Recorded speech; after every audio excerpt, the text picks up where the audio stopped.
Hola, soy Juan Písula y en esta presentación voy a hablar sobre NewsData, la web app realizada para el proyecto final de la materia de Ingeniería de Aplicaciones Web. El proyecto es una web que permite ver las noticias del día provenientes de distintos diarios y agrupadas por el evento que cubre. La aplicación está inspirada en sitios como Media Bias Fact Check o All Sides, que indican la inclinación política y hacen fact-checking de medios de comunicación. Sin embargo, los reportes que ofrecen son hechos a manos o crowdsourcing. Entonces, apostando a realizar un procesamiento automático o inteligente de la información, y como un primer encuentro con el procesamiento del lenguaje natural, se desarrolló la aplicación propuesta. El funcionamiento de la aplicación se podría dividir en tres partes. Por un lado, la recolección y el procesamiento de las noticias. Por otro lado, el backend de la aplicación, que sirve de la página web y también posee una API REST. Y por último, el frontend de la aplicación, que es una single page application. Las tecnologías usadas en el proyecto fueron el lenguaje de programación Python y una serie de bibliotecas para hacer el web scraping y el procesamiento de las noticias. El backend también fue hecho con Python, particularmente usando el framework Flask, y se escogió a MongoDB como base de datos. El frontend fue hecho en React. La estrategia propuesta para recolectar noticias de distintos sitios es hacer un scraping de los sitemaps.xml de las webs de los diarios, que están indicados en su robots.txt. Lo que se hace es buscar todas las etiquetas URL del sitemap y quedarse solos con las que indican una fecha de modificación o fecha de creación del día de hoy. De cada entrada se puede extraer entonces la URL del artículo en cuestión.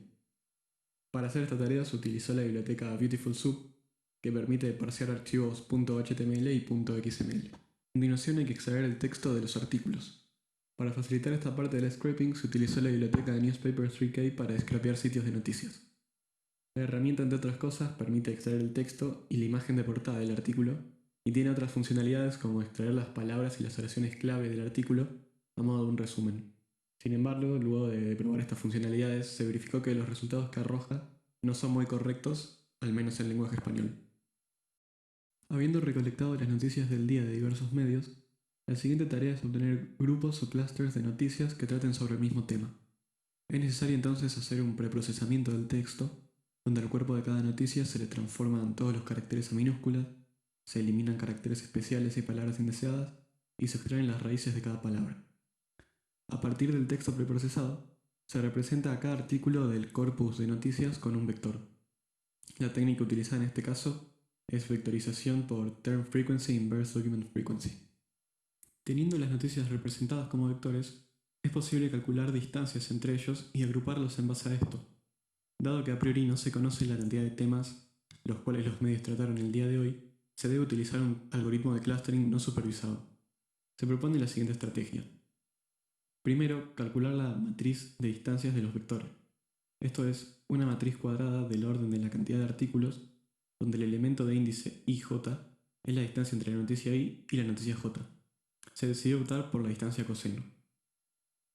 Dado que la fila iésima poseerá las distancias entre la noticia número I y el resto de las noticias, se considerarán noticias similares a I a las que poseen una distancia menor a un determinado valor de umbral. Ahora, tanto para facilitar el cómputo de las distancias como el análisis de la matriz, se puede tener en cuenta que la matriz es simétrica respecto a la diagonal principal, ya que la distancia entre las noticias I y J es la misma que la distancia entre las noticias J e I. Además, para una noticia de un medio, se desea saber qué noticias de otros medios tratan del mismo tema, porque lo que las distancias entre noticias del mismo medio se pueden omitir. Ganando entonces la matriz con la condición del valor de umbral, el índice IJ de un elemento que cumple el requisito podría representar dos nodos unidos por una arista en un grafo, por lo que de este grafo se puede hallar cuáles son sus componentes conectados, es decir, los grupos de noticias que tratan sobre un mismo tema. Para hacer todo este procedimiento, se utilizaron las librerías de Python NLTK y scikit-learn para el procesamiento del texto, la vectorización y el cálculo de distancias, y la librería NetworkX para el análisis del grafo. También vale la pena mencionar que el enfoque matricial fue para aprovechar las funciones de scikit-learn implementadas en Python, que permiten hacer esto, ya que el problema se podría resolver obviando una representación matricial, pero el cómputo es considerablemente más lento. Como se mencionó, el backend es una aplicación de Flask. Se optó por este framework en lugar de Django, que suele ser la otra opción reconocida, ya que este último está más enfocado a crear aplicaciones que sigan un patrón Model View Controller o Model View Template, por lo que tiene una gran cantidad de funcionalidades que no serían aprovechadas. Flask, por otro lado, está orientado al desarrollo de aplicaciones simples. Básicamente lo que hace la aplicación de Flask es servir la página web y proveer una API REST.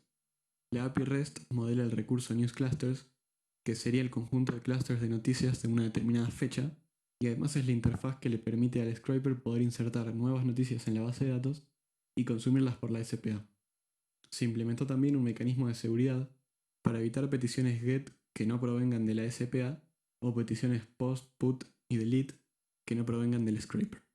Como base de datos se escogió MongoDB y se interactúa con ella a través de la distribución de PyMongo, que si bien es una herramienta que no cuenta con un ORM, sus funcionalidades fueron suficientes para el desarrollo de la aplicación. En el explorador de archivos estamos viendo el directorio hosteado en Heroku. Aquí se encuentra un directorio source que tiene el código de la aplicación. Tengo abierto app.py, que es la aplicación en Flask.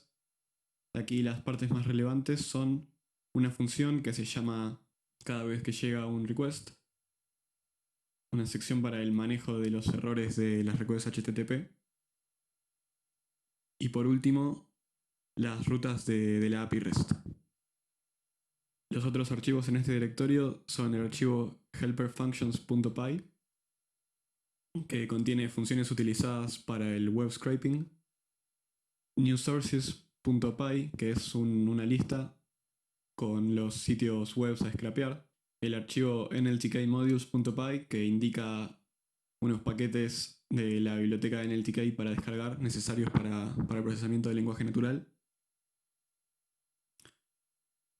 Y por último, el archivo scrapandclusterscript.py, que es el script que se ejecuta periódicamente en el lado del servidor para scrapear las noticias, agruparlas y postearlas a la base de datos.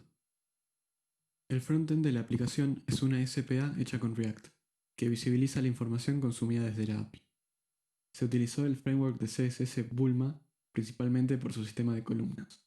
La mayoría de las animaciones CSS, como por ejemplo el carrusel de imágenes, se hizo con la ayuda del módulo React Transitions Group.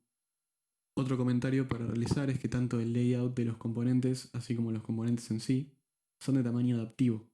Esto permite ofrecer una distinta experiencia en usuarios móviles y le da personalidad a las distintas tarjetas y grupos de noticias.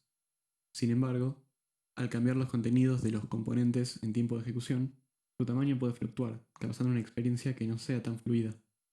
Lo que se hace es que las tarjetas rendereen la misma noticia siempre de manera invisible, y similarmente, los grupos de noticias también renderean siempre los mismos artículos de manera invisible. De esta manera se puede tener componentes cuyos tamaños dependan de su contenido, pero que éste se mantenga fijo. El frontend además pasó por diversas iteraciones hasta llegar a esta versión.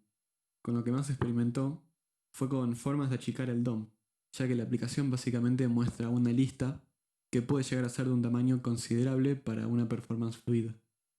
Se probó el módulo React Virtualize, que ofrece una ventana donde se renderean solo los componentes visibles, y también con React Lazy Load para cargar los grupos de noticias de forma perezosa. Sin embargo, se terminó por mostrar un número reducido de noticias, pudiendo solicitar más. En cuanto al código en React, la aplicación posee los componentes News Source Card, que es la tarjeta donde se muestran las noticias de un diario, el componente Articles Cluster, que es el grupo de tarjetas de distintos medios de comunicación,